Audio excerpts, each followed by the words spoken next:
I had the thought this morning, I think. I think it was this morning. And I was like, kind of bummed that it's a Stormlight book next. I'm really excited for Mistborn to come out. Right?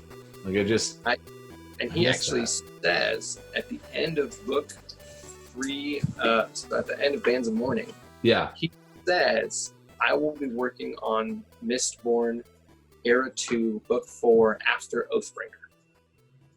And I expect it to come out after Oathbringer. Huh.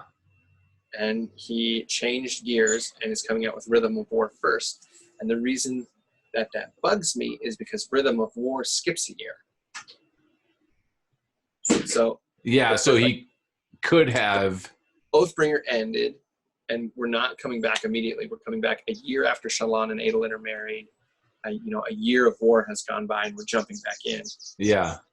That's what, if he had finished the Mistborn book, book 7, and stuck it in there, then we would have had a completion followed by a completion, and now we're going to have one unfinished and then a complete. And so I'm going to be frustrated because I'd be okay if we went another year without a Stormlight. Yeah, definitely. We got a lot of closure. Yes. And now I'm going to have a ton of questions, then a Mistborn book, then a second Stormlight book, and then we're supposed to get Mistborn Secret History Part 2.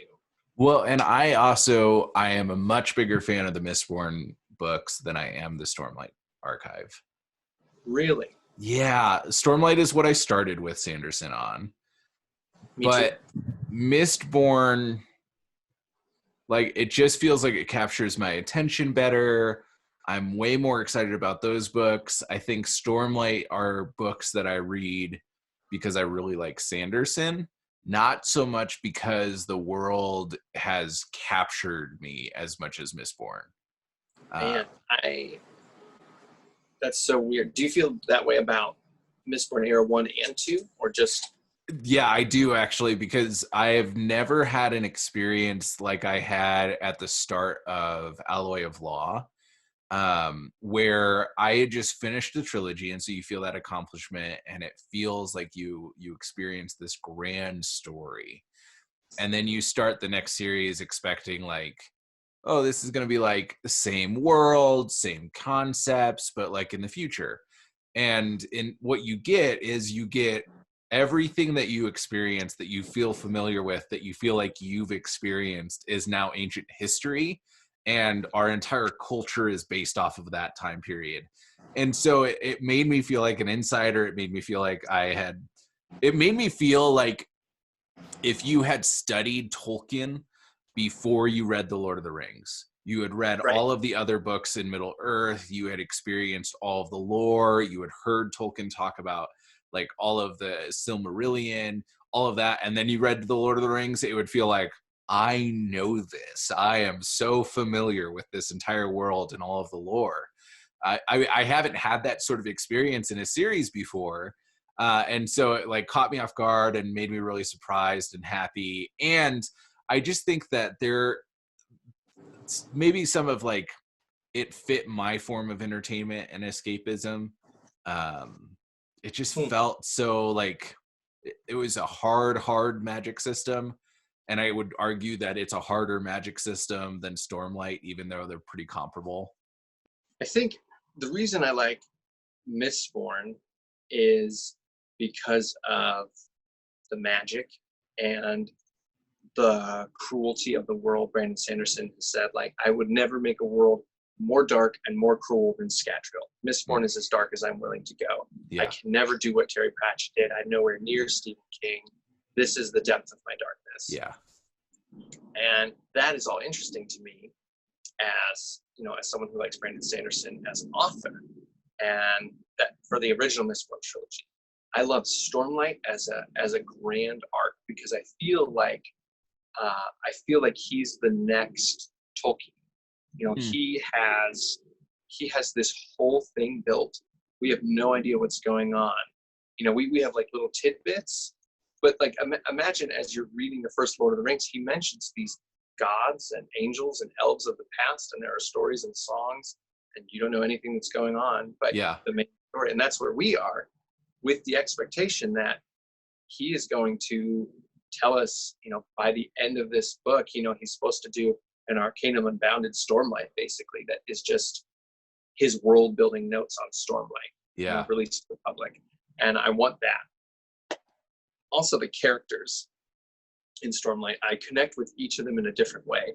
Like Kaladin, I get the I can't enjoy anything right now. I need to be sad and contrite because life is hard, and I need to be full of hate because that's how I function.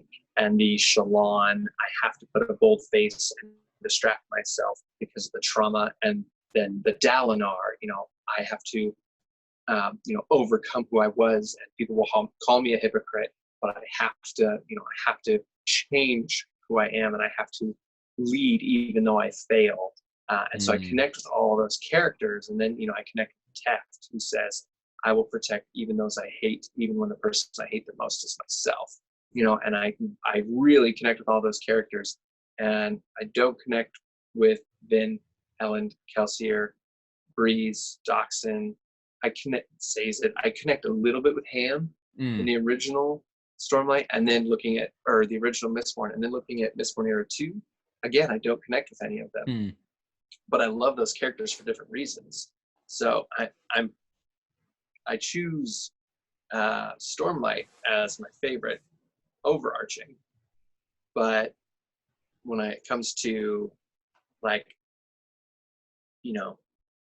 which one I like more, I definitely like Stormlight more, even though currently, like I said before, because they wrapped up the first trilogy in Oathbringer, I'm most excited about the story of Waxilium Ladrian and that whole process. And I'm going to make a series on our channel about how Sanderson asks all the big questions through his characters. So he takes Hammond and Kelsier and Ben in the first 3 books to ask all these major religious, philosophical questions. Like, well, God, if the Lord Ruler is God and we go against what he's doing, aren't we doing something evil? And Kelsier says no, because he's evil. It's like, but he's God, so he defines what is good and evil. So that can't be true. And Ham is asking it because Ham likes to ask questions, but I think it's a very real question, is if you agree with who God is, but you disagree with what he's doing, do you have that right to disagree? And he asks all these difficult questions throughout all of the Mistborn books, and I love that. And he's very much big focus, and he's very philosophical, very C.S. Lewis-esque writing in those, and he's much more Tolkien in Stormlight. And in Stormlight, it focuses the characters and the world, not the implications and questions. So that's awesome.